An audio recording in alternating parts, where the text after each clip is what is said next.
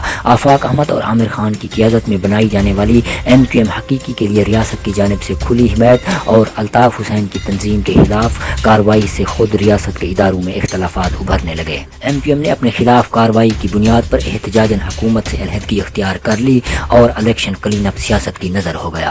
ایک تجزیہ کار کہتے ہیں کہ اسے ٹنڈو بہاول کے واقعے کا دباؤ کہہ لیں یا آپریشن کرنے والوں کی بیزاری اور تھکن کہ سندھ میں ڈاکوؤں کے خلاف بیشتر کارروائیاں اچانک اور بے نتیجہ ہی ختم کر دی گئیں۔ 29 مارچ 1987 سے 27 مئی 1989 تک فوج کے خفیہ ادارے انٹر سروسز انٹیلیجنس کے سربراہ رہنے والے جنرل حمید گل کا بھی یہی کہنا تھا کہ اس آپریشن کا مقصد صرف ڈاکوؤں کے خلاف کارروائی نہیں تھا۔ صحافی مظہر عباس کا کہنا ہے کہ خود مجھے دیے گئے ایک انٹرویو میں جنرل حمید گل نے باقاعدہ تسلیم کیا کہ جس وقت سندھ میں آپریشن شروع ہوا تو وہ وقت اس صوبے کے مخصوص حالات میں کسی بھی فوجی کارروائی کے لیے مناسب تھے ہی نہیں۔ حمید گل نے کہا کہ فوجی نقطۂ نظر سے ایسی کارروائیاں ایسے موسم میں شروع ہی نہیں کی جاتی اور ہدف کراچی ہی تھا۔ مظہر عباس کے مطابق جب آپریشن شروع ہوا تو فوج کے خفیہ اداروں کے موقف میں بھی واضح فرق باقاعدہ نظر آیا۔ ایک بار مجھ سے فوج کے خفیہ اداروں سے وابستہ ایک ذریعے نے کھل کر کہا کہ ہم تو عسکریت پسندی کا مکمل خاتمہ چاہتے ہیں، مگر ہمارے دوست کچھ سیاسی مقاصد بھی رکھتے ہیں۔ اگرچہ AH خان زادہ جیسے صحافی آپریشن کو کامیاب اور نتیجہ خیز سمجھتے ہیں، مگر مظہر عباس اور ناز سہتو جیسے صحافیوں کے مطابق نہ تو آپریشن دیہی سندھ میں نتیجہ خیز رہا اور نہ ہی شہری علاقوں میں مکمل اور دیر پا امن قائم کر کے کامیاب ہو سکا۔ مظہر عباس کے مطابق یہ آپریشن شہری اور دیہاتی دونوں محاذوں پر اپنے مقاصد حاصل کرنے میں ناکام رہا۔ صحافی ناز سہتو بھی کہتے ہیں کہ آپریشن شروع کرتے وقت کہا تو یہ گیا تھا کہ آپریشن زدہ علاقوں میں طویل المدت نتائج کے لیے بحالی کا عمل کیا جائے گا، تعلیم دی جائے گی، متاثرہ دیہات کی تعمیر نو کی جائے گی، مگر کوئی وعدہ پورا نہیں کیا گیا۔ اگر ہوتا تو آج بھی کیوں جرم موجود ہے۔ انہوں نے کہا کہ جو سوال میں کر رہا ہوں وہی سینئر اعجاز جتوئی نے بھی سینٹ میں کیا کہ پہلے تو یہ بتایا جائے کہ کچے میں علاقے میں اسلحہ پہنچتا کیسے ہے۔ جہاں ہم 2 کلو آٹے کا تھیلا اور 1 پیکٹ دوا نہیں پہنچا سکتے، وہاں 13 شکن بندوقیں اور راکٹ لانچر کیسے پہنچتے ہیں۔ سندھ میں تو اسلحے کی کوئی فیکٹری اور کارخانہ نہیں، وہ تو ہزاروں میل دور دوسرے صوبوں میں ہیں، تو یہاں کون اور کیسے لاتا ہے، اور اگر باہر سے آتا ہے تو سرحد کیسے پار ہوتی ہے، 3 صوبے عبور کر کے یہاں کیسے آتا ہے، راستے میں بھی تو کسی کی ذمہ داری ہے کہ اسے روکیں۔ ان کا کہنا تھا کہ پولیس تو خود کہہ چکی تھی کہ مجرموں کے پاس جدید ہتھیار ہیں، اسی لیے تو ہم مارے جاتے ہیں، تو کون لاتا ہے یہ اسلحہ۔ اس آپریشن کے دوران کارروائی میں شریک قانون نافذ کرنے والے اداروں پر یہ الزام بھی لگے کہ ایک ایک ملزم کی تلاش میں انہوں نے گاؤں کے گاؤں نظر آتش کر دیے، تاہم ان دعووں کی آزاد ذرائع سے تصدیق نہیں ہو سکی۔ دادو میں حکام کی جانب سے ڈاکو قرار دیے جانے والے گل محمد کا مبینہ ٹھکانہ برہ ماڑی گاؤں ہو یا گھوٹکی کا شاہ بیلو گاؤں، ناز سہتو کے مطابق یہ دیہات آپریشن کے دوران جلے، بختر بند گاڑیاں لائی گئیں، پوری کارروائی میں 6 سے زیادہ لوگ مارے گئے اور پھر پورا گاؤں شاہ بیلو جلا ڈالا گیا۔